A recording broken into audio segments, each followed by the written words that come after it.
तो आज हम पावर सीरीज के बारे में बात करेंगे। पावर सीरीज इन कम्प्लेक्स एनालिसिस, यानी अब हमारे पास जो सीरीज है उसमें कोएफिशिएंट्स कम्प्लेक्स नंबर्स भी हो सकते हैं। डेफिनेशन कुछ यूं है कि an infinite series of the form summation N from zero to infinity a N z minus ji not whole power n, जो कि इस तरह से डिफाइंड होगा। अगर हम एन को जीरो पुट करेंगे तो ये ए नॉट होगा, एन को वन पुट करने से A one into Z minus ji nought power one मिलेगा, एंड सो ऑन। इस तरह की ये जो टर्म्स हैं, इससे जो बनने वाली सीरीज है इसको इनफाइनाइट सीरीज, इस इनफाइनाइट सीरीज को पावर सीरीज कहा जाता है। बल्कि यूं कहें कि this is a power series in Z minus ji not.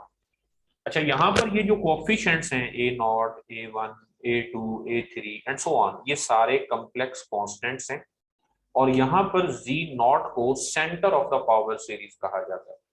अगर ये जीरो होगा तो ये फिर पावर सीरीज कुछ इस तरह से लिखी जाएगी, summation N from zero to infinity, यानी if Z not is equal to zero तो ये होगी A N Z power N.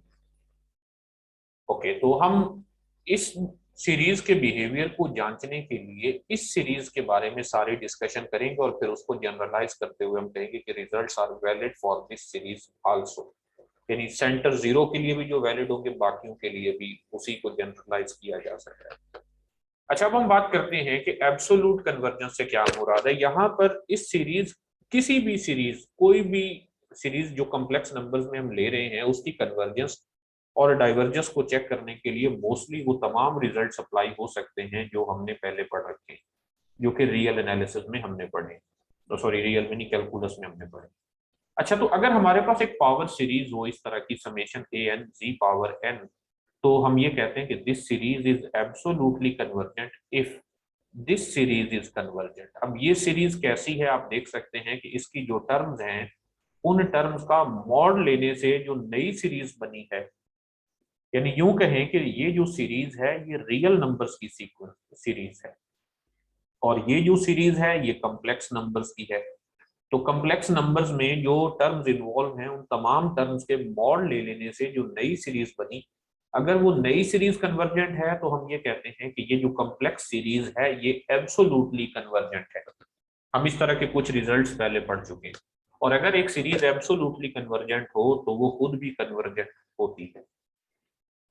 लेकिन समटाइम्स ऐसा हो सकता है कि सीरीज खुद तो कन्वर्जेंट हो लेकिन उसकी एब्सोल्यूट वैल्यूज लेने से जो नई सीरीज बने वो कन्वर्जेंट ना हो, तो उस सूरत में हम ये कहते हैं कि that series is conditionally convergent. Definition को पढ़िए कि the power series this is said to be conditionally convergent if the series is convergent but mod of this series, यानी यूं कहें कि उसकी तमाम टर्म्स के मॉड लेने से जो नई सीरीज बनी है वो कन्वर्जेंट ना हो। तो दोबारा सुन लीजिए कि एब्सोल्यूट कन्वर्जेंस से मुराद ये है कि मॉड वाली जो सीरीज है वो कन्वर्जेंट, और अगर मॉड वाली कन्वर्जेंट होगी तो सीरीज खुद भी कन्वर्जेंट होगी, और उस सूरत में सीरीज की कन्वर्जेंस को एब्सोल्यूट कन्वर्जेंस कहते हैं। और अगर सीरीज खुद तो कन्वर्जेंट हो लेकिन मॉड लेने से जो नई सीरीज बनती है वो कन्वर्जेंट ना हो, तो उस सूरत में हम कहते हैं कि that series is conditionally convergent. Okay, और अगर एक सीरीज कन्वर्जेंट है, पावर सीरीज कन्वर्जेंट है, तो हम उसका रेडियस मालूम कर सकते हैं।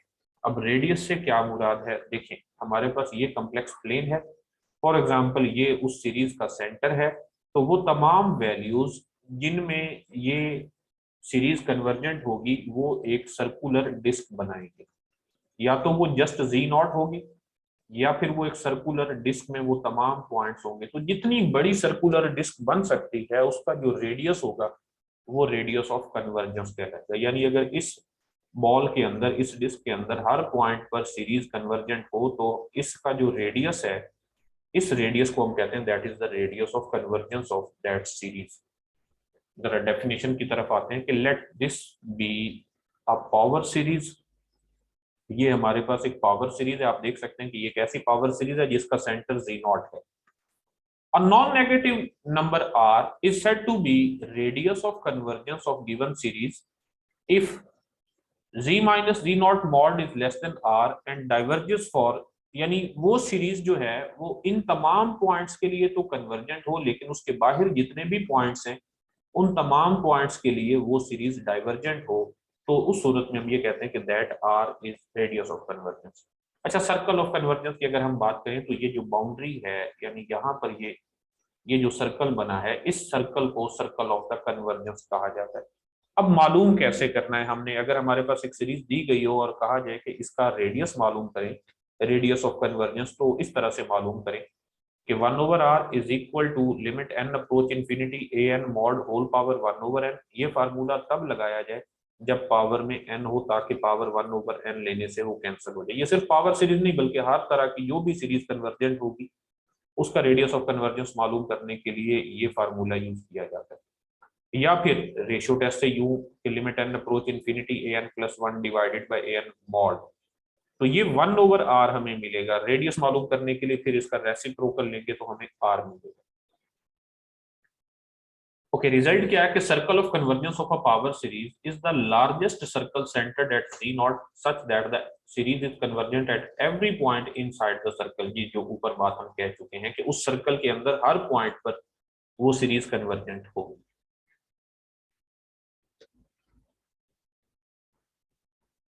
ओके, अब कोशी रूट टेस्ट देखिए क्या है कि हमारे पास कोई सी एक सीरीज दी गई है, पावर सीरीज नहीं है बल्कि एक जनरल कोई सी एक सीरीज है जिसकी टर्म्स कॉम्प्लेक्स नंबर्स हैं। उससे हम ये एक नंबर इवेल्युएट करते हैं जो कि एल है। Limit n approach infinity u n mod whole power 1/n। जो भी आंसर आता है उसको हम एल कह देते हैं।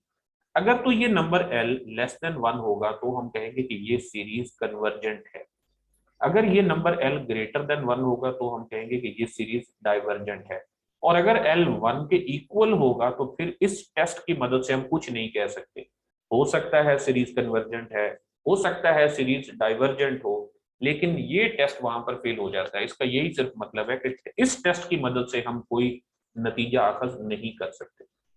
ओके, उसके बाद है रेशियो टेस्ट। रेशियो टेस्ट ये है कि अगर आपके पास ये सीरीज गिवन है और आपने इसके बिहेवियर को जांचना है कि क्या ये सीरीज कन्वर्जेंट है या डाइवर्जेंट है, तो उसके लिए ये वाला एक नंबर मालूम करें, limit n approach infinity u n plus 1 divided by u n mod.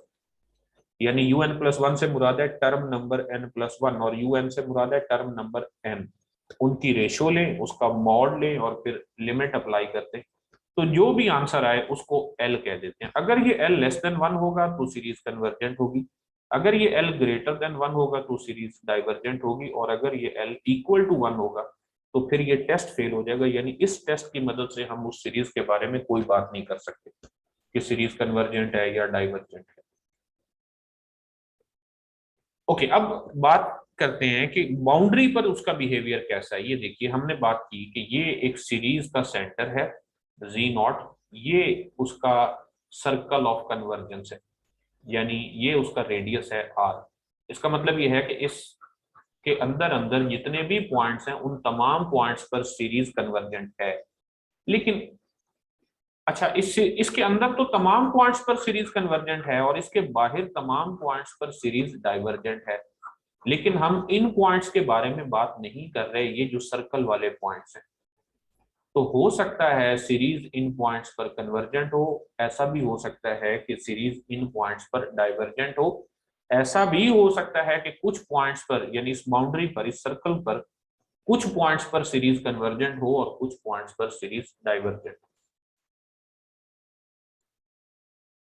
Okay, तो ये इसके लिए कुछ रिजल्ट्स बताए गए हैं कि कैसे हम इसको चेक कर सकते हैं। अच्छा, पावर सीरीज के मुतालिक कुछ और रिजल्ट्स हैं कि if the power series summation n from 0 to infinity a n z पावर n converge for some point z equal to z not, then the power series converges for every point z equals z1 such that z1 mod is less than z naught mod। जरा इसी को थोड़ा सा हम geometrically देखते हैं। इसका मतलब यह है कि हमारे पास एक ऐसी सीरीज है जिसका सेंटर z 0 है, क्योंकि ये जो पावर सीरीज है इसका सेंटर 0 है, जस्ट z पावर n है। हम ये कह रहे हैं कि अगर ये सीरीज किसी भी एक नंबर z1 पर कन्वर्जेंट है, सॉरी किसी भी पॉइंट z0 पर कन्वर्जेंट है, यहां पर हम ये पॉइंट ले लेते हैं z0, और z1 हम एक ऐसा पॉइंट लेते हैं जिसका ओरिजिन के साथ डिस्टेंस z0 के साथ ओरिजिन के साथ डिस्टेंस से कम है, यानी यहां पर कोई पॉइंट z1 है। तो अगर सीरीज इस z0 पर कन्वर्जेंट होगी तो जरूरी है कि z1 पर भी कन्वर्जेंट हो। यानी यूं कहें कि जी नॉट जितने डिस्टेंस का अगर हम यहाँ पर एक बॉल बना दें तो इस बॉल के अंदर जितने भी पॉइंट्स हैं उन तमाम पॉइंट्स पर सीरीज कन्वर्जेंट होगी। यानी हमें ज्यादा से ज्यादा ये पता चला कि जी नॉट पर तो वो कन्वर्जेंट है, तो जितना इसका डिस्टेंस है उतने डिस्टेंस तक जितने भी पॉइंट्स होंगे उन तमाम पॉइंट्स पर सीरीज कन्वर्जेंट होगी। और अगर इससे बाहर हमें यहाँ पर भी एक पॉइंट मिल जाता है तो इसका मतलब ये है कि इस सर्कल के अंदर पाए जाने वाले तमाम पॉइंट्स पर सीरीज कन्वर्जेंट होगी। तो ये इसका एक रिजल्ट है। और अगर डाइवर्जेंट है तो उससे बाहर तमाम पॉइंट्स पर सीरीज डाइवर्जेंट भी होगी। Okay, the sum function of a power series is analytic within its circle of convergence. यानी कि अगर एक पावर सीरीज कन्वर्जेंट है तो उस पावर सीरीज से जो बनने वाला फंक्शन है वो फंक्शन उस सर्कल ऑफ कन्वर्जेंस के अंदर अंदर यानी उस रीजन ऑफ कन्वर्जेंस में एनालिटिक भी होता है। And sum function has at least one singularity on the circle of convergence, कि वो जो सर्कल है एग्जैक्टली उसके ऊपर उस सम फंक्शन की कम से कम एक सिंगुलैरिटी भी मौजूद होती है। ओके, इसी तरह उसको डेरिवेटिव लिए जा सकते हैं। The radius of convergence of the differentiated power series is same as that of original series। कि अगर हमारे पास एक पावर सीरीज है जो कि कन्वर्जेंट है, उसका जो भी रेडियस ऑफ कन्वर्जेंस होगा उस सीरीज का डेरिवेटिव लेने से जो नई सीरीज मिलती है उसका रेडियस ऑफ कन्वर्जेंस भी वही रहता है। इसी तरह उसको इंटीग्रेट भी किया जा सकता है। तो ये कुछ और रिजल्ट्स हैं, इनको भी आप एक नजर देख सकते हैं।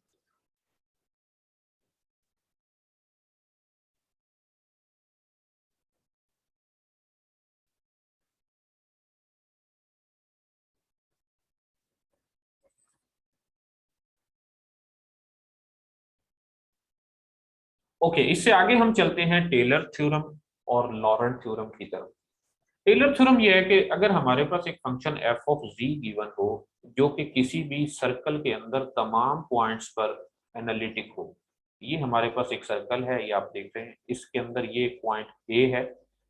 इस सर्कल के अंदर तमाम पॉइंट्स पर जो फंक्शन एफ ऑफ जी है वो एनालिटिक है, ए उसका सेंटर है। तो हर पॉइंट पर हम टेलर सीरीज बना सकते हैं। कैसे? F of ji that is equal to summation N from zero to infinity nth derivative of f at a z minus A power n divided by n factorial. यानी हम यहाँ से एक पावर सीरीज बना सकते हैं जिसका जिसका जो सेंटर है वो ए होगा। यानी ये जो पॉइंट ए है इसको सेंटर मानते हुए हम यहाँ से एक पावर सीरीज बना सकते हैं जिसको टेलर सीरीज भी कहा जाता है। तो बस इतना याद रख लेना काफी है कि अगर एक सर्कल के अंदर तमाम पॉइंट्स पर एक फंक्शन एनालिटिक हो तो उस फंक्शन को एक सीरीज की फॉर्म में भी लिखा जा सकता है, एक पावर सीरीज की फॉर्म में लिखा जा सकता है। और वो जो पावर सीरीज होगी उसका सेंटर ये वाला सेंटर होगा जो इस सर्कल का सेंटर है। अच्छा, उस पावर सीरीज की टर्म्स कैसे हैं? पहली टर्म है एफ ऑफ ए, यानी उस फंक्शन की वैल्यू सेंटर ए पर, फिर उसके डेरिवेटिव एट ए और फिर z माइनस ए। इसी तरह plus F double derivative at A divided by 2 factorial into z minus A power 2 plus F triple derivative at A divided by 3 factorial into z minus A power 3 and so on. अब ये जो series है इसको Taylor series कहा जाता है, infinite series है। अगर हमारे पास ये जो सेंटर है, सेंटर अगर जीरो हो जाए, अगर ये सेंटर जीरो हो जाए तो उस सूरत में जो बनने वाली सीरीज है उसको मैक्लॉरन सीरीज कहा जाता है। Centre at zero zero then F has a Maclaurin series expansion के जस्ट टेलर सीरीज में सेंटर को जीरो बना देने से जो उसी टेलर सीरीज है उसको हम मैक्लॉरन सीरीज का नाम देते हैं। अच्छा, अब बात करते हैं लॉरेंट सीरीज कैसे बनती है। हमने देखा कि ऊपर जो ये दोनों हैं इन दोनों में यानी टेलर थ्योरम और मैक्लॉरन में, दोनों में हमारे पास जो टर्म्स मिली हैं उसमें z माइनस ए की पावर्स जीरो या जीरो से ज्यादा है। ये देख रहे हैं आपके n from zero to infinity जा रहा है। लेकिन समटाइम्स ऐसा भी हो सकता है कि हमारे पास पावर्स नेगेटिव में आने लग जाए। देखिए कैसे। Let f of z be analytic inside and on the boundary of a ring-shaped region R bounded by two concentric circles C1 and C2 with center at A and radii R1 and R2 where R2 is less than R1। ये कहा गया कि यहाँ हमारे पास ये point A है, इसके गिर्द हम एक सर्कल लगा लेते हैं, उसको हम नाम देते हैं C2, और C2 का जो रेडियस है उसको हम R2 कह देते हैं। इसी तरह C2 से बाहर एक नया सर्कल लगाते हैं C1, और C1 का जो रेडियस है उसको हम R1 कह देते हैं। तो यहाँ से हम ये देख सकते हैं कि R2 is less than R1। अगर फंक्शन इन तमाम पॉइंट्स पर एनालिटिक हो, इसको एनुलस रीजन भी बोलते हैं या रिंग टाइप रीजन, कि इसके अंदर की बात नहीं हो रही बल्कि जस्ट इन दो सर्कल्स के दरमियान वाले पोर्शन की बात हो रही है। अगर फंक्शन इस रीजन पर एनालिटिक होगा तो फिर वहां से जो बनने वाली सीरीज होगी वो लॉरेंट सीरीज होगी। और लॉरेंट सीरीज किस तरह से एक्सपेंशन है कि F of z is equal to summation N from zero to infinity a N z minus A power n and plus n from one to infinity b n z minus A power minus n. यानी अगर हम इसको थोड़ा सा और explain करके लिखें तो एक्सपेंड करके लिखें तो ये वाली जो टर्म्स हैं ये तो वैसे ही हैं जैसे पहले, और ये जो टर्म्स हैं ये नेगेटिव पावर्स के साथ बन रही हैं। अगर मैं इसको ये वाली टर्म्स पहले लिखूं और उलट डायरेक्शन में लिखूं तो ये बनेगा b1 divided by z minus A, जो कि b1 के साथ है z माइनस ए पावर -1। ओके, इसमें टर्म ऐड हो रही है b2 divided by z minus A power 2 and plus b3 divided by z minus A power 3 and plus up to so on. तो इस तरह से ये नेगेटिव पावर्स भी इन्वॉल्व है, और अगर इन तमाम टर्म्स को लिखा जाए ऐड करके तो ये बनेगी A nought plus A1 into Z minus A plus A2 into Z minus A power 2 plus up to so on. तो ये जो मुकम्मल सीरीज है इसको लॉरेंट सीरीज कहते हैं। अच्छा, अब इस लॉरेंट सीरीज के भी दो पार्ट बन रहे हैं। एक वो पार्ट जिसमें जस्ट पॉजिटिव पावर या जीरो पावर इन्वॉल्व है, ये वाला, इस पार्ट को कहा जाता है एनालिटिक पार्ट। और एक वो पार्ट है जिसमें नेगेटिव पावर्स इन्वॉल्व है, यानी इससे पीछे वाला जितना भी हिस्सा है इस सारे पार्ट को कहा जाता है प्रिंसिपल पार्ट। याद रहे कि अगर हमारे पास जो रीजन है वो सर्कुलर रीजन हो और उस सर्कल के अंदर हर पॉइंट पर फंक्शन एनालिटिक हो तो हमारे पास टेलर सीरीज बनती है, यानी उसका प्रिंसिपल पार्ट जीरो हो जाता है। तो ये प्रिंसिपल पार्ट इसी वजह से बना है कि ये जो कर्व C2 है इसके बाहर वाले पोर्शन पर एनालिटिक है, और ये एनालिटिक पार्ट इस वजह से बना है कि C1 के अंदर वाले पोर्शन पर फंक्शन एनालिटिक है। सो दैट्स वाई यहाँ पर कुछ नेगेटिव और कुछ पॉजिटिव टर्म्स इन्वॉल्व हैं। अगर यहाँ से फंक्शन देखा जाए एफ ऑफ जी तो ये वाला जो पोर्शन है ये हमारे पास एनालिटिक पार्ट है और ये वाला पोर्शन प्रिंसिपल पार्ट है। अच्छा, अब यहाँ से कोएफिशिएंट्स मालूम कैसे करने हैं? ये जो ऊपर ए एन है यानी टेलर थ्योरम में जो ए एन है इसके फाइंड करने का तरीका, और यहाँ पर जो बी एन है, इन दोनों के लिए ये फार्मूला अप्लाई किया जा सकता है कोशी इंटेग्रल फार्मूला के अकॉर्डिंग कि ए एन इक्वल होगा 1 डिवाइडेड बाय 2 पाई आयोटा। चलिए इसको थोड़ा सा हम डिटेल में देख लेते हैं कि जो टेलर थ्योरम है, टेलर थ्योरम के अकॉर्डिंग हमने ये कहा कि फंक्शन की रिप्रेजेंटेशन ये है कि F of ji that is equal to A nought plus A1 into Z minus A plus A2 into Z minus A power 2 plus A3 into Z minus A power 3 plus up to so on. और यहाँ पर ये जो A nought है, A nought equal है F of A, A1 equal है F derivative at A, A2 equal है F double derivative at A, sorry A1 F double derivative at A divided by 1 factorial है, और A2 F double derivative at A divided by 2 factorial है। इसी तरह A3 equal है F triple derivative at A divided by 3 factorial. It means that जो an है वो equal है F nth derivative at A divided by n factorial. तो हम यहाँ से ये भी तो लिख सकते हैं कि एफ एफ nth डेरिवेटिव को अकॉर्डिंग टू कोशीज इंटेग्रल फार्मूला हम इवैल्यूएट करते हैं। कोशीज इंटेग्रल फार्मूला कल हमने देखा था, उसका फार्मूला कुछ यूं है, आप यहां से देख सकते हैं कि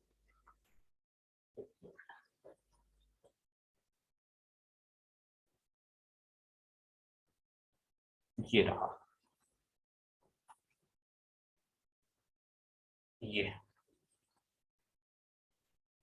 यहां से इस हिस्से को जरा गौर से देखें। इससे मुराद ये है कि f n minus one derivative at z not. मैं इस फार्मूले को अगेन लिखता हूं कि integral along the curve C f of z divided by z minus z naught whole power n dz that is equal to 2 pi iota divided by n minus 1 factorial integral sorry f n n minus 1 derivative at z naught। कि जो भी centre है, ये मुकम्मल formula हमने दोबारा लिखा है कि इसको मैंने लिखा है f n minus one derivative at z not. Okay, इसी हमें चाहिए f nth derivative at a. इसी फार्मूले में दोबारा हम थोड़ी सी चेंज करें तो लिख सकते हैं integral along the curve C F of ji divided by ji minus ji not whole power n plus one d z that will be equal to 2 pi iota divided by n factorial. हम दोनों साइडों पर हर n को n plus one लिख रहे हैं और ये बनेगा f nth derivative at z not. तो अगर हम यहाँ से just f nth derivative find करें तो f nth derivative at z not equal होगा, ये n फैक्टोरियल दूसरी साइड पर जाकर मल्टीप्लाई होगा और 2 पाई आयोटा डिवाइड होगा। Integral along the curve C F of ji divided by ji minus ji not whole power n plus one and d z. तो हमें चाहिए f nth derivative at a, तो just ए put कर देंगे तो A N equal होगा 1 over n factorial पहले से और F nth derivative at A जो कि है n factorial divided by 2 pi iota integral along the curve C F of ji divided by ji minus A whole power n plus one and D. n factorial से n factorial cancel हो जाएगा और हम यहाँ से लिख सकते हैं A N that is 1 over 2 pi iota integral along the curve C F of ji divided by ji minus A whole power n plus one d. तो यही वो फार्मूला है जो यहाँ पर भी नीचे लिखा हुआ है।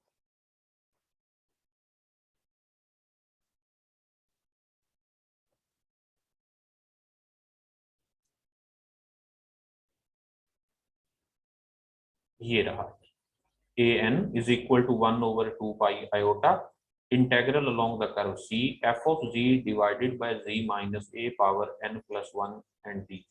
अच्छा, अब ये कर्व कौन सी लेनी है हमने, मैं पहले बता चुका हूं कि ये जो एनालिटिकल पार्ट बना है ये इस कर्व C1 की वजह से बना है। आप देखें कि जो टेलर सीरीज बनती है वो टेलर सीरीज इस वजह से बनती है कि इस कर्व के इनसाइड वाला पोर्शन लिया जाता है। सो इनसाइड पोर्शन की वजह से यहाँ पर integral over the curve C1 लिया जाएगा और इसी तरह जब बी एन फाइंड करना होगा तो उस सूरत में हर एन नेगेटिव की सेंस में आ जाएगा। तो यहाँ पर ये जो एन है इसको हम माइनस एन लेकर चलेंगे और यहाँ पर कर्व C2 लेंगे। ओके, तो ये इस फॉर्म में जो बनने वाली सीरीज है इसको Laurent series of the function f of z about the point a कहा जाता है।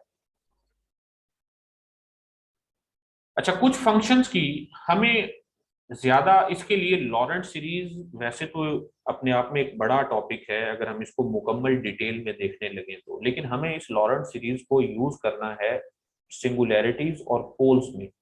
तो जस्ट आपको इसकी डेफिनेशन की हद तक या इसके एक दो क्वेश्चन जरूर कर लेने चाहिए, इससे आगे चले जाएंगे हम। ओके, अब कुछ फंक्शंस की जो सीरीज है वो यहाँ पर बताई गई है कि ई पावर सीरीज की ई पावर जी की सीरीज है 1 plus z over 1 factorial plus z square over 2 factorial plus up to so on.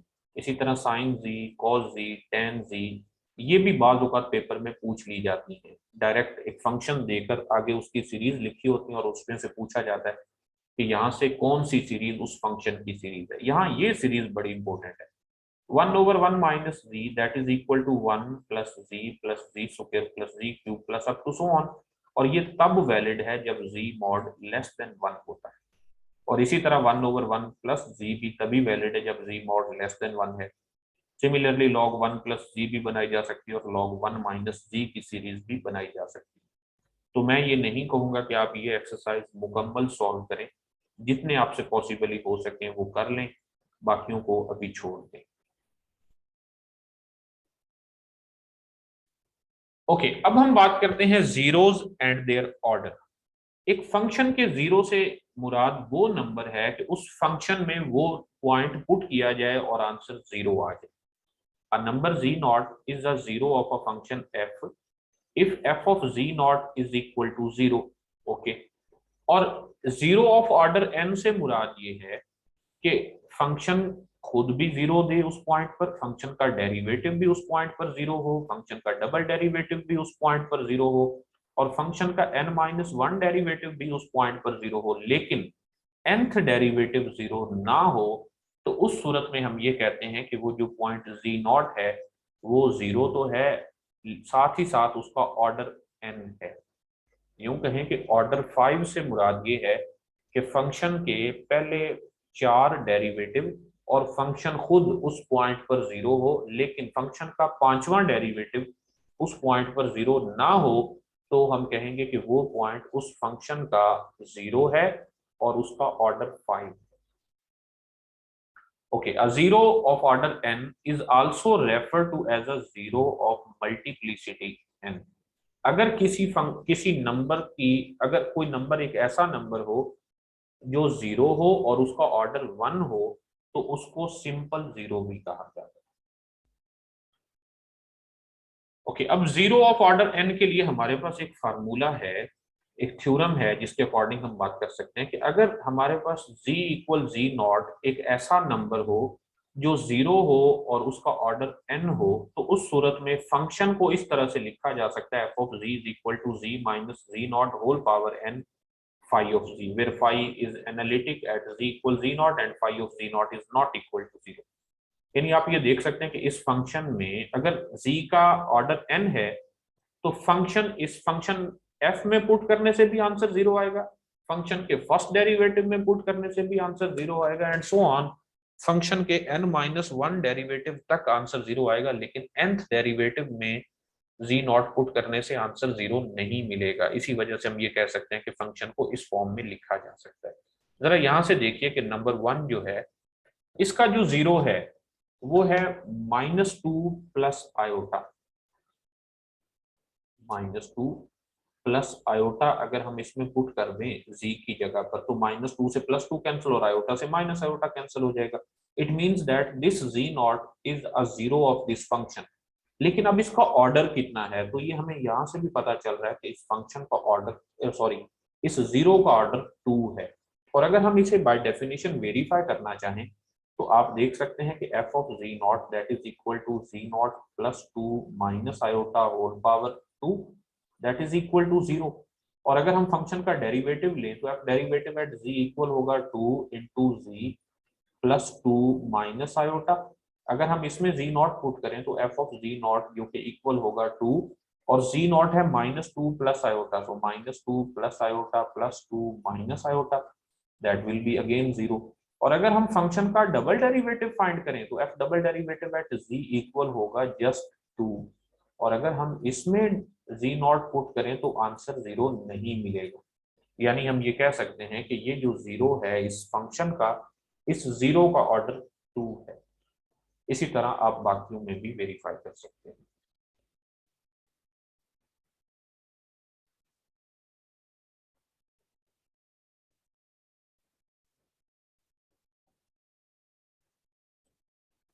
Okay, तो नेक्स्ट है आइसोलेटेड जीरो। आइसोलेटेड जीरो से मुराद एक ऐसा जीरो है जो अकेला हो। जैसे हम ये कह रहे थे ना कि कोरोना में आइसोलेशन वार्ड में चले जाना चाहिए, इसका मतलब ये है कि खुद को तनहा कर लेना चाहिए, अकेले हो जाना चाहिए। तो इसी तरह जीरो के आइसोलेटेड होने का मतलब ये है कि अपने नेबरहुड में अगर वो अकेला जीरो है, तो फिर हम उस जीरो को आइसोलेटेड जीरो कहते हैं। डेफिनेशन देखिए कि a zero z equals z naught of a function f is said to be isolated if there exist r greater than 0 such that the disk does not contain any other zero of the function f। कि ये हमारे पास एक point z not है, अगर इस जी not के गिर्द एक ऐसा दायरा बन जाए कि उस दायरे के अंदर इसके अलावा और कोई जीरो मौजूद ना हो, यानी ये अकेला जीरो हो, तो हम कहेंगे कि this zero is isolated zero. और अगर एक ऐसा पॉइंट जी नॉट कि जिसके गिर्द आप जब भी कोई छोटे से छोटा दायरा भी बनाएं तो उसमें उसके अलावा कोई और जीरो भी मौजूद रहे, तो ऐसे जीरो को नॉन आइसोलेटेड जीरो कहते हैं। यानी एक ऐसा जीरो जो आइसोलेटेड ना हो वो नॉन आइसोलेटेड जीरो कहलाता है। ओके, इसी तरह यहाँ इससे रिलेटेड कुछ रिजल्ट्स हैं कि if a function has only finitely many zeros then all of them are isolated. कि अगर कॉम्प्लेक्स प्लेन में हमारे पास फाइनाइटली मेनी जीरोस हैं, इसका मतलब ये है कि यहाँ पर रखे जा सकते हैं कहीं ना कहीं।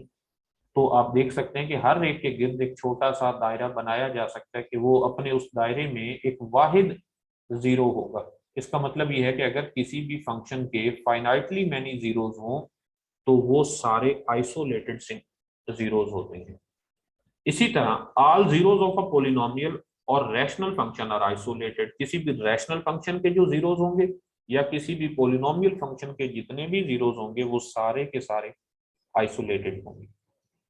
If a function has infinitely many zeros then they may और मे नॉट बी आइसोलेटेड। पहले हमने ये कहा कि अगर फाइनाइटली मेनी जीरोस हैं तो वो सारे आइसोलेटेड हैं, लेकिन अगर इनफाइनाइटली मेनी है तो फिर वो आइसोलेटेड हो भी सकते हैं, नहीं भी हो सकते।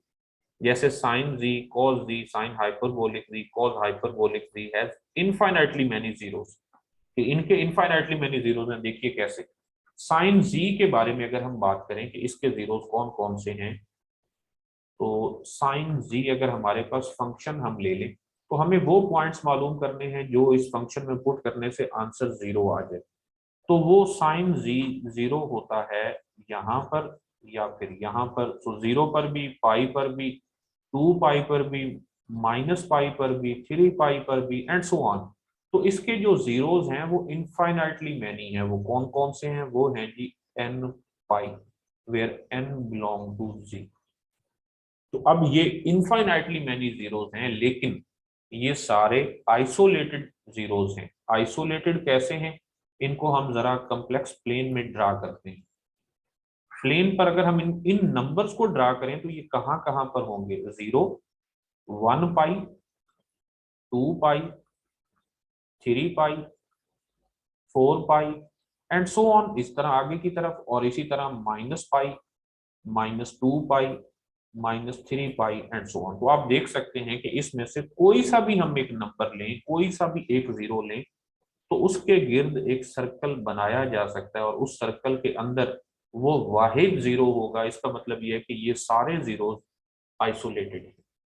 इसी तरह कॉस जी, साइन हाइपरबोलिक जी और कॉस हाइपरबोलिक जी, इनके इनफाइनाइटली मैनी जीरोस होते हैं और होते आइसोलेटेड हैं सारे।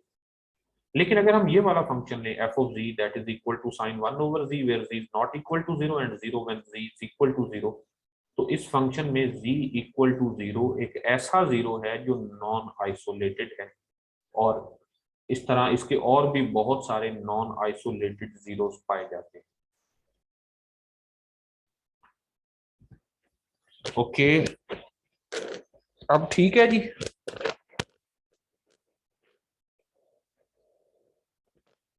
ओके, नेक्स्ट है जीरोस आर आइसोलेटेड।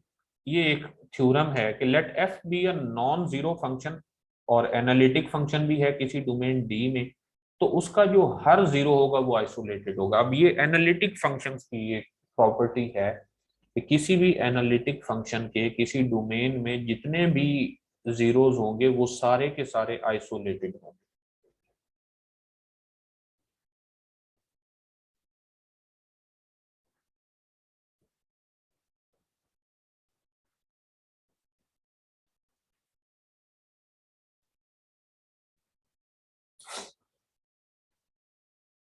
ओके, मेरा ख्याल है इनको आप रहने दें और इस यहाँ पर कुछ एक्सरसाइज के कुछ क्वेश्चंस आप सॉल्व करें और इसमें से देखें कि इन फंक्शंस या सीरीज जो भी दी गई है। सॉरी, ये क्या है? Let f be an analytic function defined on an open unit disc. Let S be the set of zeros of f. हाँ ओके, हमारे पास एक फंक्शन एफ है और उस फंक्शन एफ के ये तमाम जीरोस बताए गए हैं। If S contains any of the following sets then show that f is equal to zero. Okay, इसके लिए यहाँ एक थ्योरम है, इस थ्योरम को देखिए क्या है कि let f of z be an analytic function in a domain D. हमारे पास एफ एक फंक्शन है जो किसी भी डोमेन के अंदर एनालिटिक है। Okay, and there is a zero G not of F of G inside D. ये हमारे पास एक डोमेन है, ओपन कनेक्टेड सेट। ओके, इसी में कोई सा एक पॉइंट जी नॉट है और ये पॉइंट फंक्शन एफ ऑफ जी का जीरो है और ये आइसोलेटेड नहीं है। आइसोलेटेड ना होने का मतलब यह है कि इसके गिर्द जब भी हम कोई एक सर्कल लगाएंगे तो उसके अंदर अंदर कोई और जीरो भी मौजूद होगा। तो यहां से हमें ये पता चलता है कि ये जो फंक्शन एफ है वो खुद जीरो फंक्शन है, जीरो के अलावा और कोई नहीं है। क्योंकि ऊपर हम बात कर चुके हैं ये थ्योरम है कि अगर फंक्शन जीरो नहीं है और वो एनालिटिक भी है तो उसका जो हर जीरो है वो आइसोलेटेड होगा। और अभी हम ये कह रहे हैं कि अगर फंक्शन एनालिटिक भी है और उसके जीरोस जो है वो आइसोलेटेड नहीं है तो इसका मतलब ये है कि वो फंक्शन जीरो होगा। ओके, अगर हम इसको मोर रिगोरसली देखें तो पूरी स्टेटमेंट को हम यूं कह सकते हैं कि F is not equal to zero, और इसके साथ साथ एक और कंडीशन भी है कि F is analytic, then this implies that zeros are isolated।